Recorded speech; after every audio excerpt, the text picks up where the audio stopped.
Alright, that shit burns. Okay, up next to the stage, I have a comedian for you. Are you guys ready to laugh? Laugh heartily and appreciate the joy of stand-up comedy? Alright, good. Please welcome to the stage. If you ask him nicely later, he might take off his clothes though. I'm not sure. I've seen it happen. But wait until the set's over. Please welcome to the stage, Mr. Zach McClure.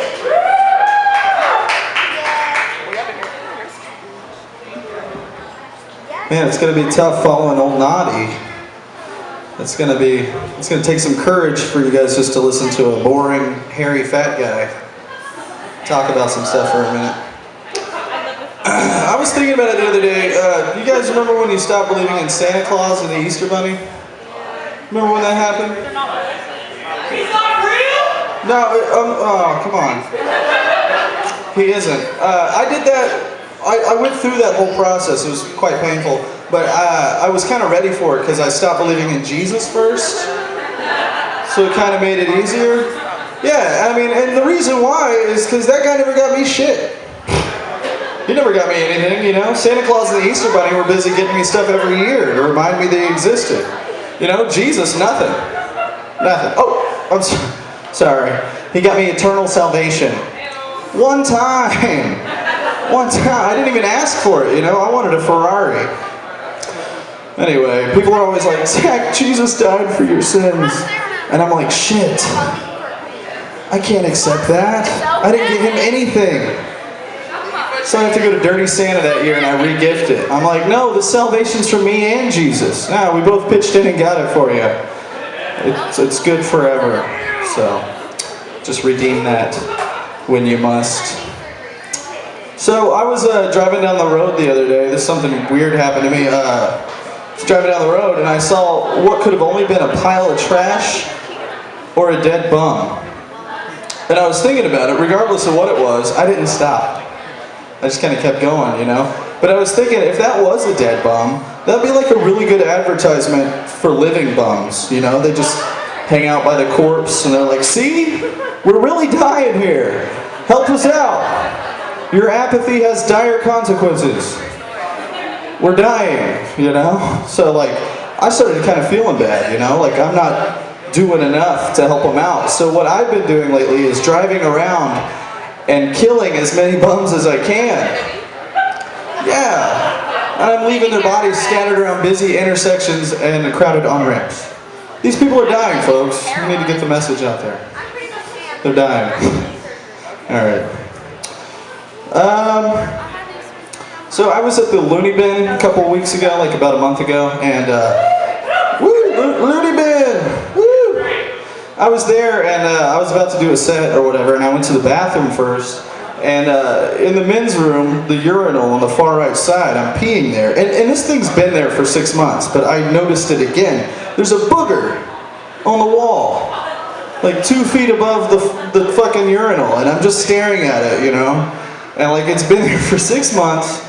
It's gross. Get rid of it, you know? And I'm sitting there, and every time I see this goddamn thing, there's a fucking battle that rages inside of me, you know? Half of me is disgusted, just utterly disgusted. And the other half of me is like, is that my booger? Did I put that there? Anyway. Come on down to Hidden Castle for a lesson in boogers. So I did this joke or whatever at the Looney Bin, and then I get off, and then I'm sitting in the audience watching a friend go up, and then I have to go pee again. I go in there, and the fucking booger is gone. It was there before I did a set. After the set, I talk about it, the booger's gone. I'm like, oh shit, that is the power of comedy.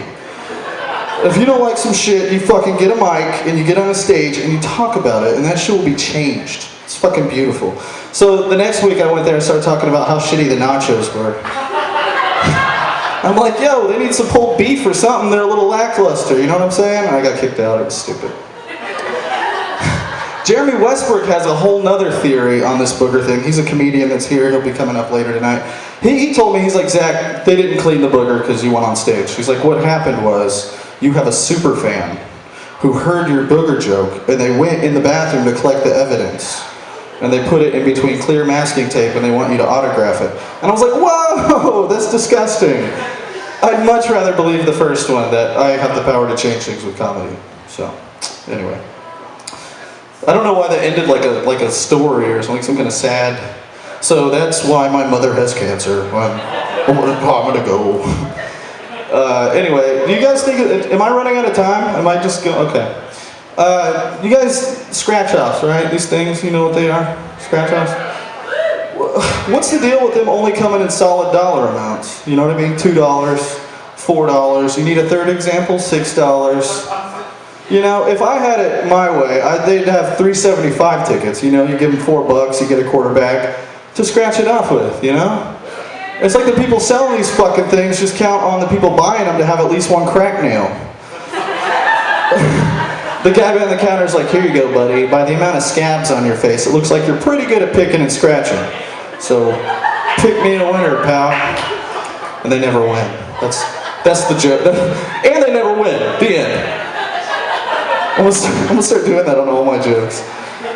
Is it socially acceptable to call a black wizard a blizzard? Is that cool? And going with that premise, would a white wizard who wants to be a blizzard, we'd probably just keep calling him a wizard, right? That's a magical wigger joke. Alakazam, or Alakazam! That was stupid. I shouldn't have abused it that time. So you guys remember this guy, David Carradine? He was in Kill Bill, right? The old guy. He died from autoerotic asphyxiation. Ew. Boy, he sure came and went, right? I guess he just couldn't help himself once the noose had tightened. Yeah. I can't wait to see that next posthumous movie of his coming out, though. Spill Bill, Volume 1. Anybody heard this?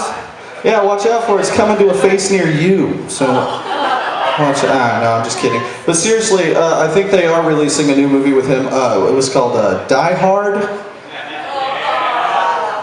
Booyah! I felt that one needed it.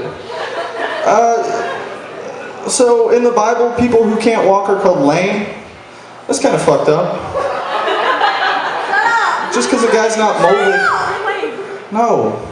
I'm They're up. calling me lame because I have a broken leg. Oh, really? Okay. Well, isn't it fucked up? Yeah, okay. They said Jesus could cure the lame. You hear about that? Yeah. Yeah, what was he doing to these people? Giving them fucking makeovers?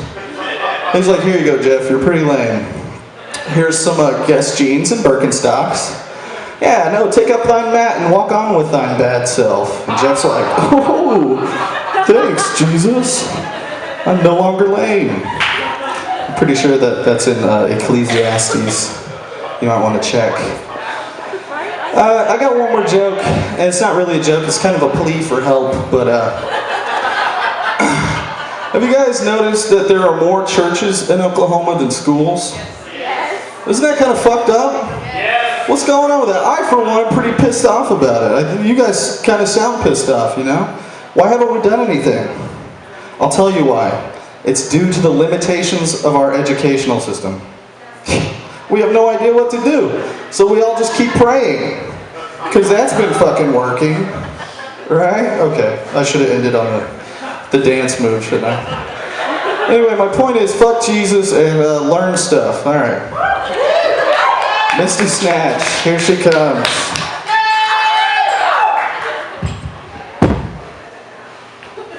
You're welcome. Thank you. Give it up for Zach McClure.